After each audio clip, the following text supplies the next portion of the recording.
Avec beaucoup de plaisir, nous vous retrouvons une fois encore, Madame, Monsieur, chers téléspectateurs d'Equinox Télévision, sur cette antenne pour parler de sport, pour parler de football, au niveau local. C'est le jeudi du sport et des sportifs qui démarre avec au menu les matchs comptant pour la 17e journée du championnat de football première division. Une 17e journée marquée par des chocs, des chaudes empoignades. On ouvre le bal pour la partie technique, la partie décryptage de cette émission avec nos techniciens qui sont avec nous sur ce plateau. Voilà. Allez, salut Jean-Paul. Bonsoir Eric, bonsoir à tout le monde et c'est toujours un plaisir partagé de se retrouver encore ce soir pour décrypter la 16e et la 17e journée de ce championnat, sans oublier le match amical entre les Lions Indomptables et l'Italie. Une autre satisfaction, c'est forcément le jeune Abouna.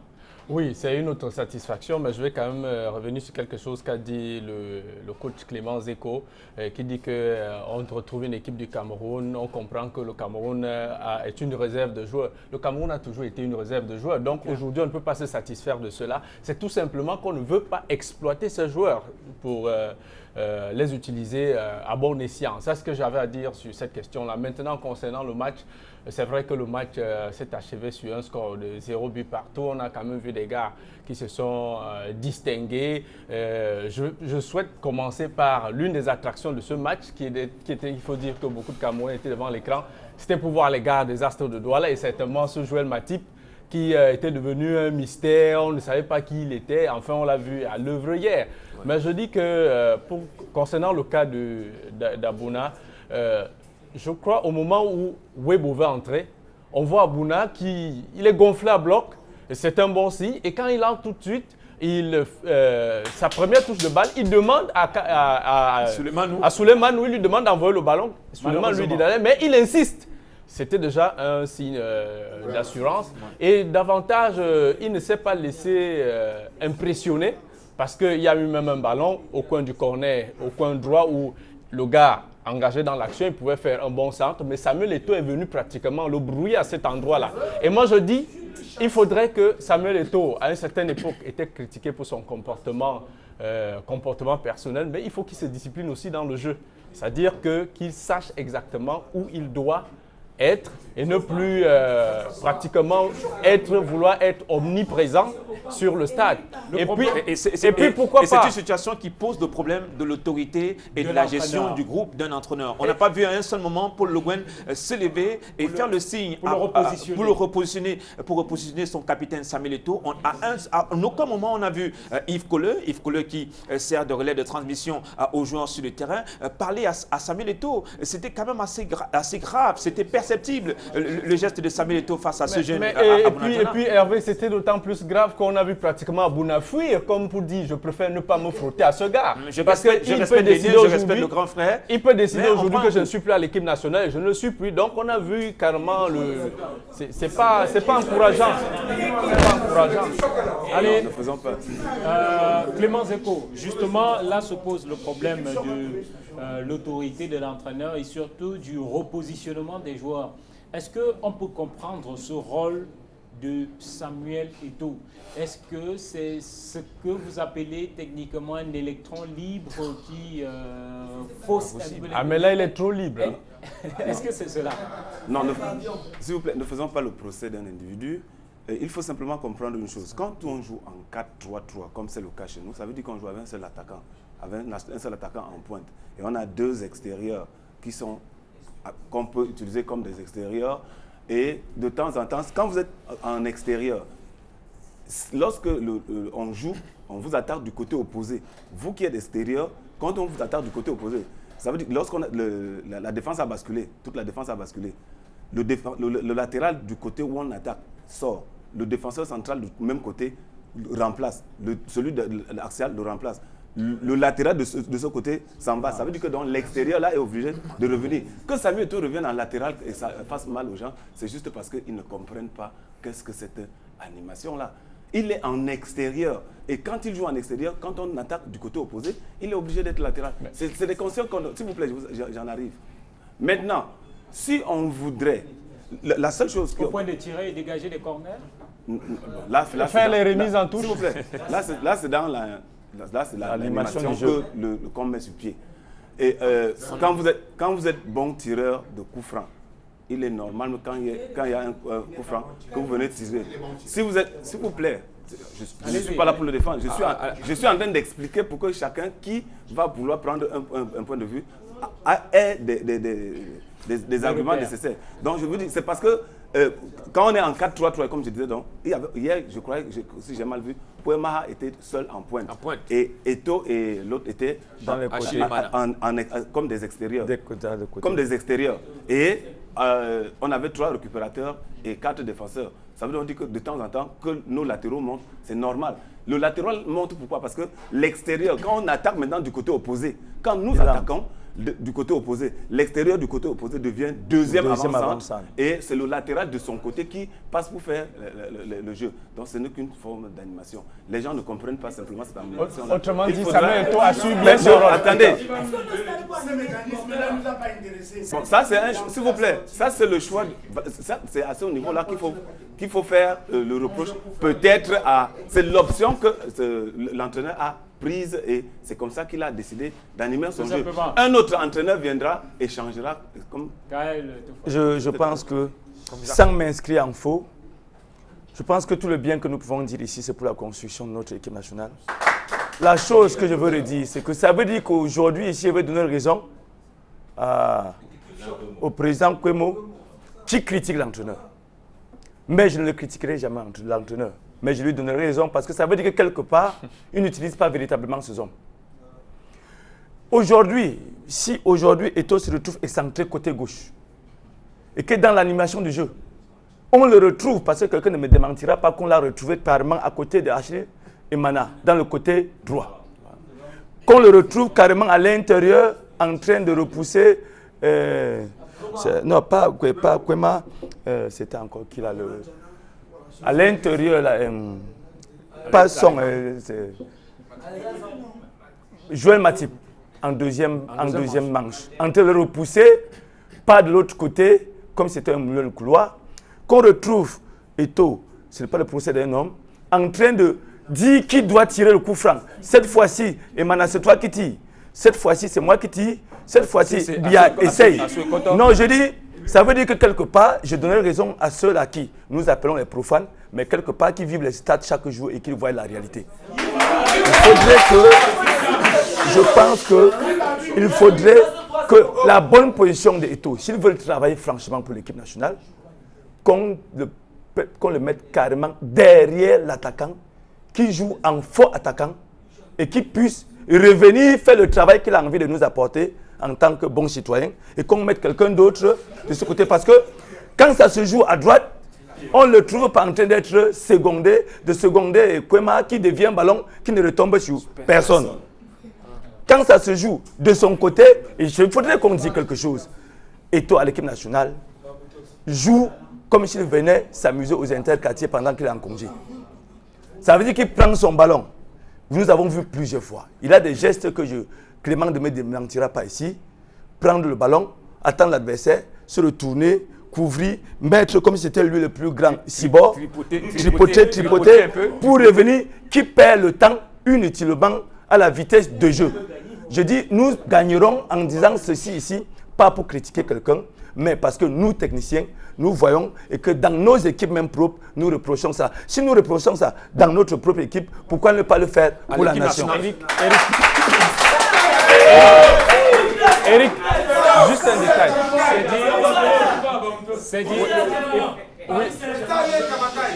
Oui, Eric, je voulais ajouter un petit détail, c'est que hier, on avait aussi en face une équipe d'Italie qui était quand même en difficulté. Mais si vous avez vu la rencontre Pays-Bas-États-Unis ou, comment je vais dire, Espagne-France ou encore Uruguay qui a joué contre un pays là. Mais je suis sûr que si ces équipes croisent le Cameroun, on allait être bien battus. Bien battus, il y avait la densité, la vivacité, la construction dans le jeu. Mais hier, l'équipe d'Italie était pratiquement une équipe aussi en construction. Les anciens, les joueurs habituels de l'équipe d'Italie, ce ne sont pas ces gars qu'on avait sur le stade. Donc, c'était un peu deux équipes pratiquement en train de s'essayer. Deux équipes qui se cherchaient. Allez, on va sortir de ce sujet Lions indomptables du Cameroun. Eric, avant de sortir là, je voudrais, à l'opinion du public, dire qu'il y a une satisfaction qu'il faut qu'on le mette. C'est clair. Notre milieu de terrain, il faudrait qu'on se dise riche. Parce que notre milieu de terrain, honnêtement, il est bien, sauf des ordres tactiques. Nous, on peut contenir toute équipe du monde avec notre milieu de terrain. Il faut maintenant trouver un artiste, il faut trouver un distributeur, il faut trouver un meneur de jeu, il faut trouver quelqu'un. Un buteur aussi, un buteur.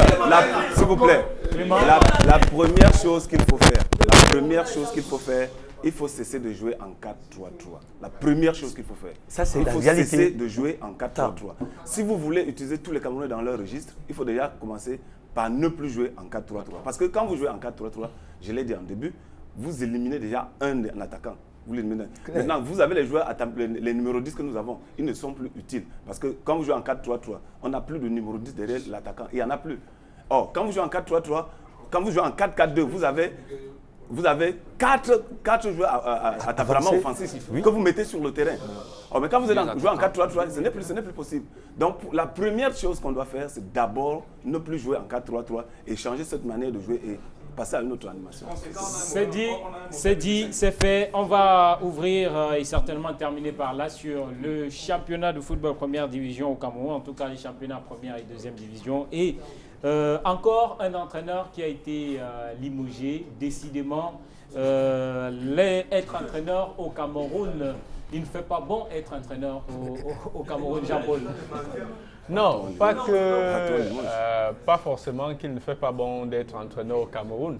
C'est tout simplement que, quel que soit le niveau de l'entraîneur ou ses prestations, quand les résultats ne suivent pas, rien ne milite en sa faveur. Et quand vous êtes dans une équipe où il n'y a pas de résultats, à long terme, on finit par limoger l'entraîneur. Ça, c'est une réalité qui se vérifie, que ce soit avec une équipe du quartier ou une équipe sur le plan international. Donc, le vent qui souffle sur le Cameroun, c'est tout simplement peut-être que les causes sont ailleurs. Parce que généralement, ce qu'on a observé avec nos équipes aujourd'hui au Cameroun, c'est que dès qu'il y a mauvais résultats, c'est d'abord l'entraîneur qui paye le prix. On ne cherche pas à regarder les problèmes organisationnels, fonctionnels, structurels de cette équipe. Regardez un peu ce qui se passe à l'Union de Douala. On avait fait partie du Terfocam.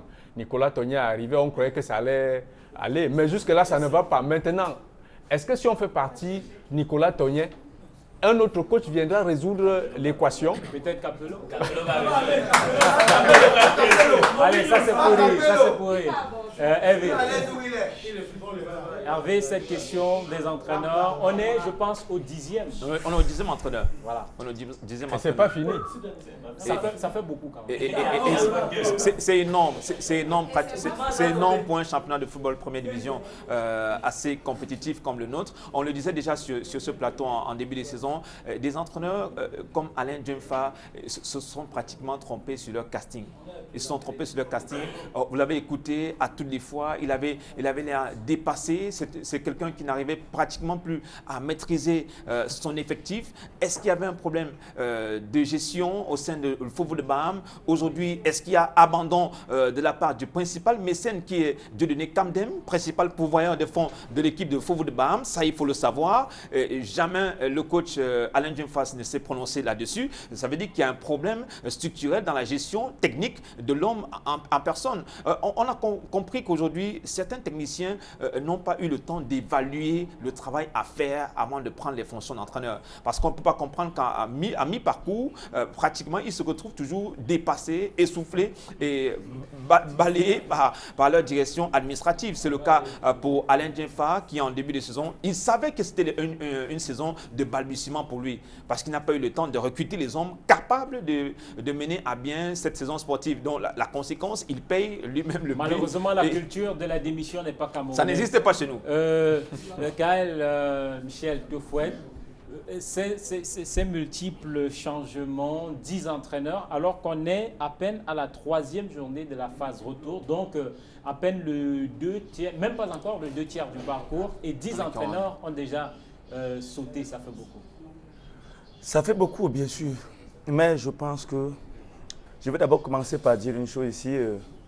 Clément, que j'apprécie beaucoup ici, qui est sur le plateau avec nous, ne va pas nous dire le contraire. La maladie des présidents et des entraîneurs, c'est qu'on ne fait pas de projet pour une équipe. Je veux prendre un exemple simple. Union de Douala, après le titre national de champion, ça fait bientôt 20 ans. chaque jour, on débloque des millions parce qu'on veut avoir un titre. Mais si aujourd'hui, le président de l'Union veut recruter un entraîneur qui s'assoit avec lui, il lui dit, président, tu me donnes 3 ans. La première année, ne cherche pas le titre, mais tu ne souffriras pas. La deuxième année, on peut gratter. La troisième année, on est champion. Le président lui dira, fous-moi le camp. Et je dis encore, si c'est Clément qui prendra la place, je vous assure, il fera comme moi parce qu'il le connaît bien comme bon formateur. Et il connaît le footballeur qui connaît utiliser le ballon. Je vais vous dire une chose. Si on m'enverrait aujourd'hui dans l'Union de Douala, les gens seront surpris qu'un joueur qu'on a recruté à coût de 3 millions de francs, je lui dirais, tu n'entres pas dans mon registre. Pas parce qu'il n'est pas celui-là qui méritait 3 millions, il mérite les 3 millions au niveau du championnat camerounais. Pas au niveau du jeu moderne que nous vivons aujourd'hui. Aujourd'hui, nous réclamons quand on joue en une touche, quand on joue dans les espaces. Je vais vous dire une chose qui est réelle.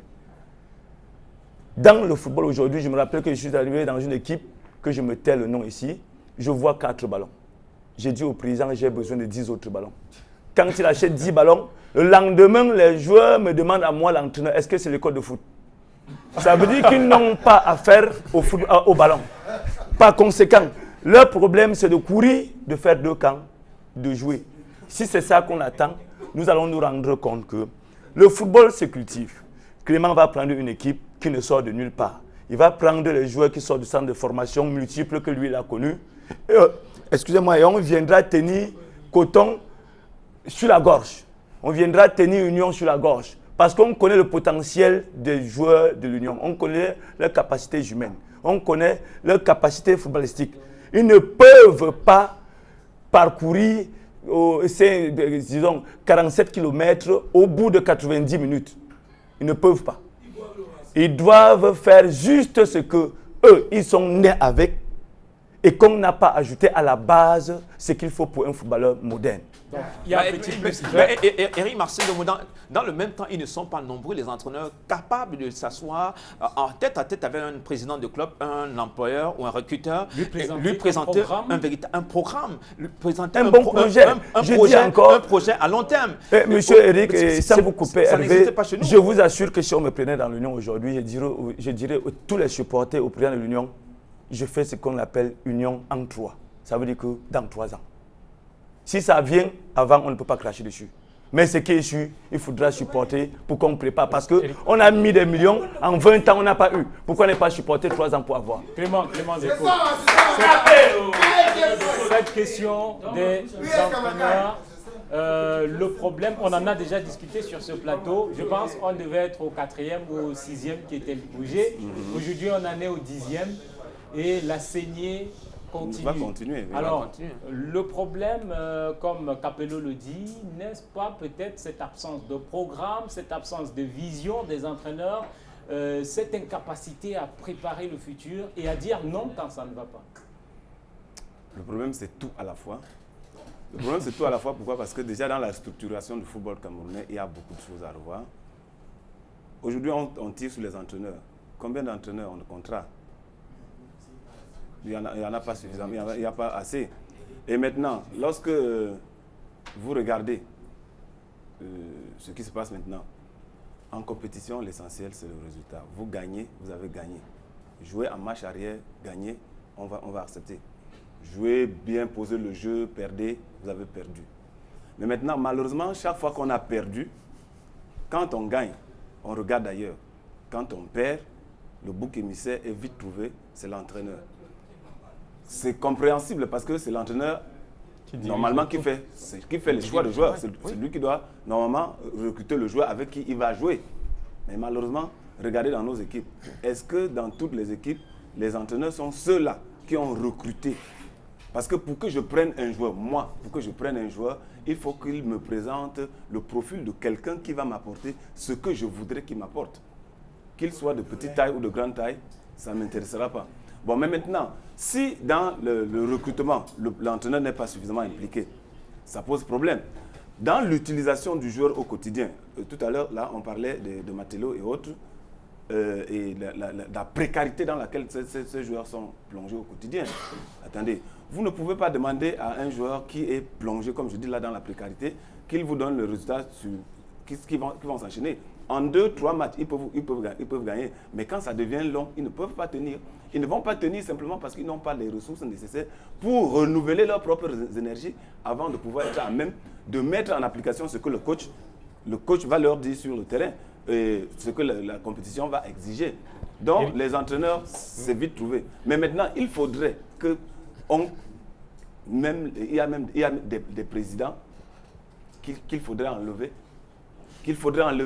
Parce que quand ça ne va pas. Oui, parce que si on enlève l'entraîneur, il faut enlever le président parce que c'est le président qui a. Oui, arrêtez aussi, vous entraîneurs, arrêtez de jouer les complices des présidents parce que c'est vous qui décidez d'assumer et de jouer les complices. Vous passez votre temps à faire de la complaisance avec le jeu. Non, carrément. Qui a recruté en début de saison? On va vous dire, c'est le président, c'est le directeur sportif qui allait chercher tel joueur à Garoua, c'est le président qui allait chercher tel joueur à San Mélima, en Konsamba. Et l'entraîneur, il prend sur lui.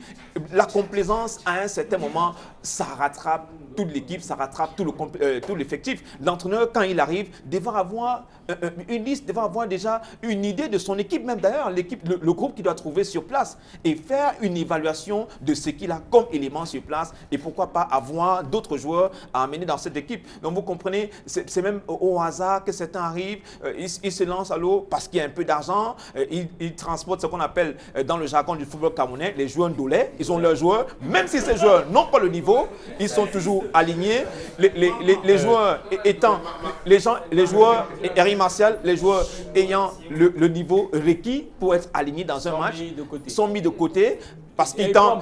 Pour embrayer à ce niveau, Coton Sport, Union de Douala, il nous reste 1 ou 2 minutes. Coach Tofouet.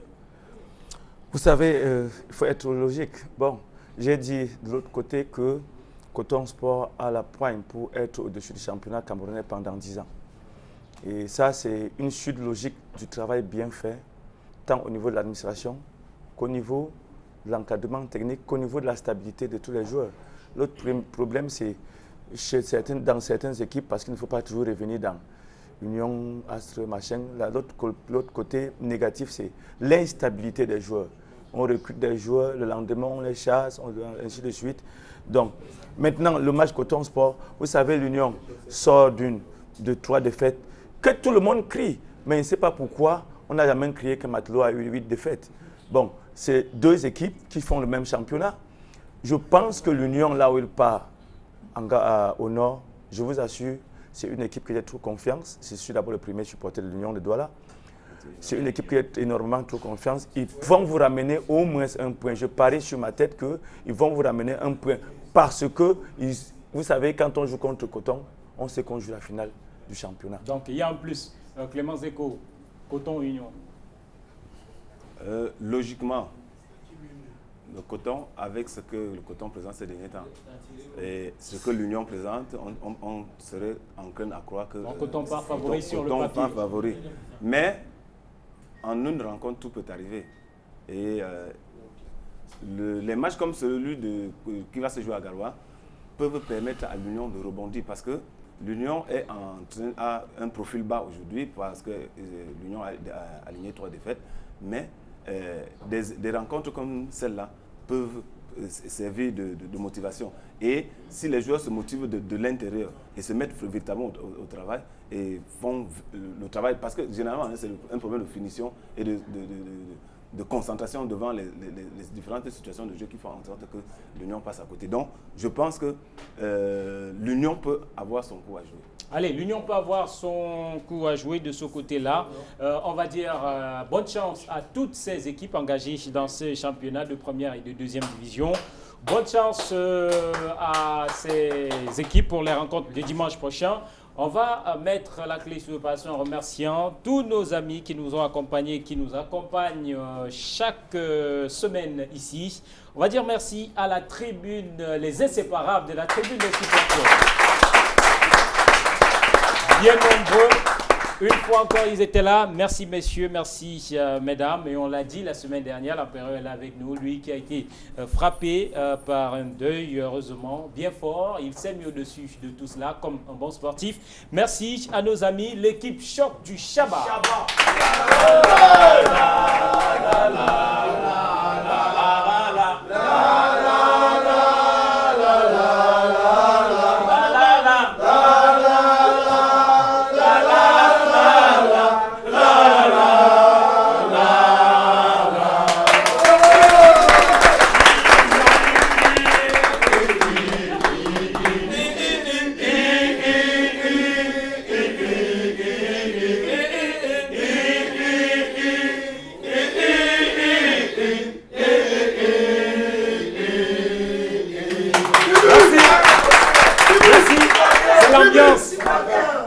C'est l'ambiance donc dans les stades. Nous sommes dans un stade ici. Merci à Kael Michel Teufouet d'avoir accepté cette invitation.